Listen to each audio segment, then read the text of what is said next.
Hello,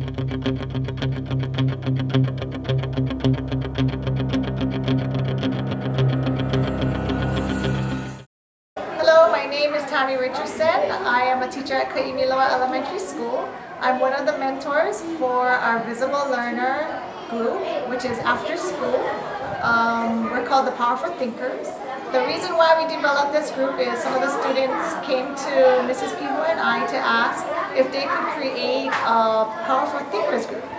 And they wanted to share visible learning, and they wanted to share or teach about the GLOs. So we said, sure, since you want to do it, we'll do it. So we have about 18 students from different classes, all in the 4th grade. They are working on presentations, posters, videos, and slides. I wanted to become a Powerful Thinker member because I wanted to show people what a visible learner is. I wanted to show people, I wanted to help people understand what they can't do. And because I actually felt like that once when I was once in the pit.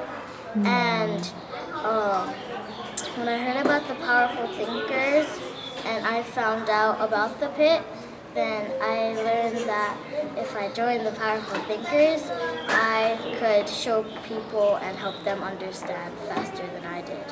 It makes me feel like a powerful student. Okay, so the pit is actually a visual representation of the what we call the learning journey that the kids have to go through. So it's a way for them to see where they are in their learning.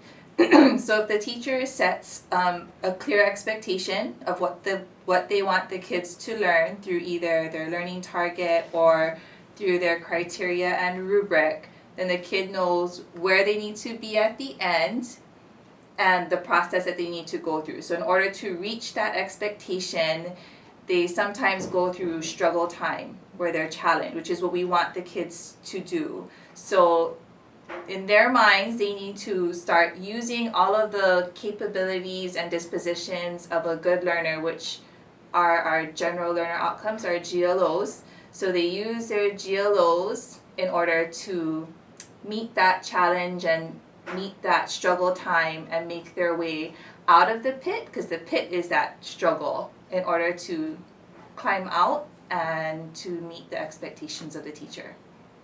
If I'm stuck in the pit, do you have strategies to get you out of the pit? Yes. Just look at examples. Look at examples, exactly. Okay? Look around you. I use the stuck chart, which is steps that help me get out of when I'm struggling. What I do when I get stuck is make sure first thing I look at the learning target and understand it. After, if I still can't figure out what I'm supposed to do, I look back at my notes and anything that has an example to make sure I get it. If still not, I ask 3 peers, and if I still can't really get it, I ask the teacher, and then that's the last thing I do. Now, it's really interesting. In the beginning of the year, the idea of the pit was really tied with perseverance or persisting. So I would tell them it's hard right now, but you have to keep going. It feels, we kind of talked about what it feels like to be in the pit, and they were like, oh, it's frustrating, I hate it, I wish it stopped, and things like that. And we were talking about how it's okay to feel like that. But to be honest, in the beginning, there were kids giving up all over the place. If I were 7, 8 years old and my teacher told me to keep going on a problem that I really couldn't understand, it's frustrating. And so yeah, in the beginning of the year, I saw a lot of kids just kind of giving up, they didn't know what to do. They would sit, the worst part is if they sit quietly. I'd rather them complain and tell me something's wrong, but the worst ones were not the worst ones, but the worst situations were the kids who were just not saying anything, because that's where the teacher doesn't know. So it was really important for me to keep visible learning and that sort of the idea of the pit as an anchor. And I can probably say that it serves as an anchor till today.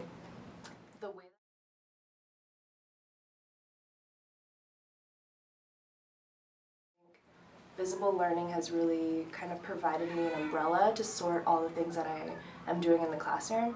I remember in my first year of teaching at Kaimiloa, actually that was last year, I was teaching 4th graders, and I just remember feeling really overwhelmed by just like the load of things that teachers have to do. So, you know, like honestly, kudos to all the teachers in the world, because I don't know how you guys do it. There's just so much to do. It's not just in the classroom but outside the classroom. It's not just at school but at home. So when I started kind of getting into visible learning this year, along with the rest of the school, I found that like it kind of, encompassed everything that we're doing here. And the reason why I think it does that is because it really provides a purpose for our students and for ourselves, like as teachers and as students. So yeah, like visible learning in terms of,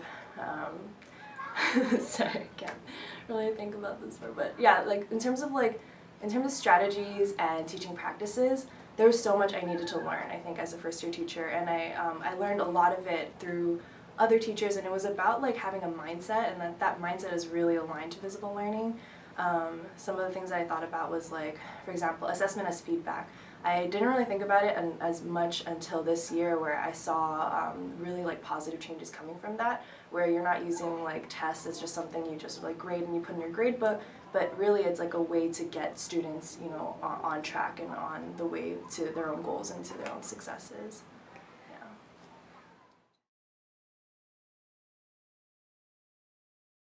I think for us, we're always trying to find ways to get all of the students to participate as a whole group, not seeing that separation between special needs students and the gen ed students. So we've used these strategies for all students. It might not be on the same content, but they're still all giving feedback. They're still all seeing themselves grow as learners.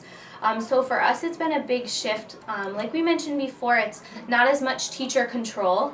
It's more seeing the students own their journey. If they have a problem, they need to figure out what to do. So for us, it's been great to see that in all students. I think just even the communication in class has improved, and having special needs students, communication is always a huge difficulty with them. So having the whole class with the similar expectations for communicating about their learning, it's been very helpful to those students. They're able to talk about their learning, they're able to ask each other questions, give each other feedback using criteria. It's very different from how it has been in the past, and seeing that growth in just a few months is amazing. Yeah, there's been a big shift. So I know we always are told, you know, have those high expectations, of course, and we do, but I think they've even surpassed some of our expectations. Having second grade in the past, we've seen the struggles with certain communication or how they're doing with their learning, and this year we've seen them just come so much further that I think they've done even better than we've expected throughout this journey that we've had with visible learning. I think besides the original team that started this visible learning journey, the formation of our visible learning committee has probably been one of the most innovative things. These are teachers that on their own have become passionate about visible learning, as they've learned from their own coaches what visible learning is about, have become excited about it, and actually applied to be part of this committee. And to hear them just sound so passionate, so excited about visible learning has been probably one of the most visible things that our school has done. Hearing the discussion in our coaching articulations as we continue to make the connections and to build our own knowledge, to develop each other on what visible learning is. The impact partner cycles, watching teachers that never interact because they're at different grade levels, has been exciting too, to see the power of those collegial conversations and watching people give both constructive and positive feedback on each other's teaching practices, which is not something that in Hawaii as a culture we do. Most people will say really, really nice things about what you do as a teacher, but won't approach things that they see could be potential roadblocks for visible learning. But giving that feedback, learning about how to give feedback was another great workshop that we had. So just watching these teachers grow and struggle with each other, and yet find the success, and celebrating those things has been great. Another really tangible thing that has unified actually our whole staff was our Know Thy Impact shirts. I think that has really brought our Kaimiloa family together as an ohana, as a family, and you can see a sense of pride when people wear those shirts. And students have commented that they notice those shirts, and they know that when teachers are wearing that, they are aware that the teachers, the custodial staff, the office staff, that all of us have a vested interest in their future. And The Impact Partner cycle is two colleagues working together to improve their teaching practices. It starts out by gathering student evidence, which is your baseline data, and then talking with each other to see exactly what the students' needs are, and then going from there how the teacher can practice or improve on her teaching to impact or improve on the students' learning.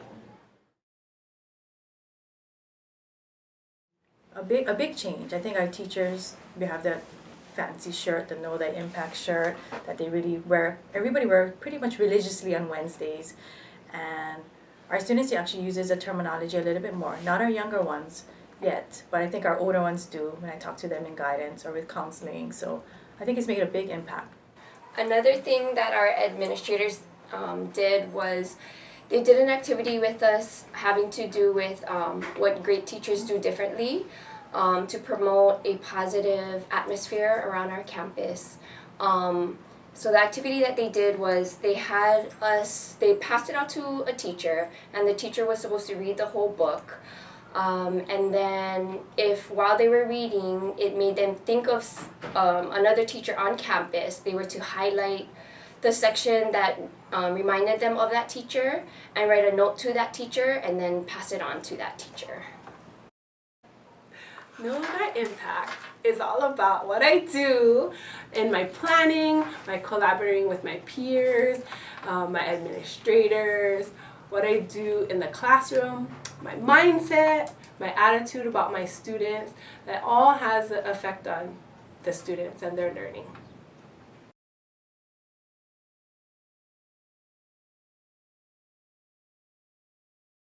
An effect size is a useful method for comparing results on different measures, such as standardized or teacher-made tests, student work, over time or between groups.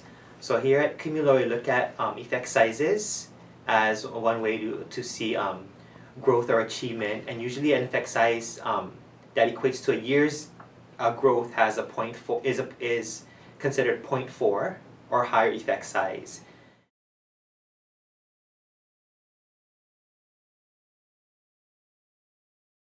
Like, now that I think about it, that's kind of what visible learning is all about, is like giving students the purpose in being in school.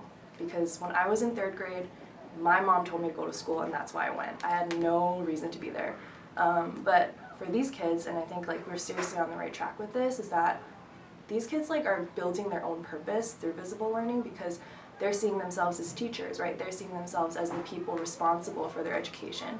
And that's huge, I think, because if they have that in like first, kindergarten to 6th grade, they're definitely going to have it in middle and high school, because that's where I get a little worried, to be honest, like in the high schools, especially when we went to the Student Voice Institute, like hearing the real trend from like younger kids to high school kids. You can see that the attitude is really changing in middle and high school. So I do get worried, but I do know that if they have this like really solid foundation early on, then hopefully that'll kind of like stay there, and they'll provide their own purpose through schooling, and then they'll do the things that they really want to do.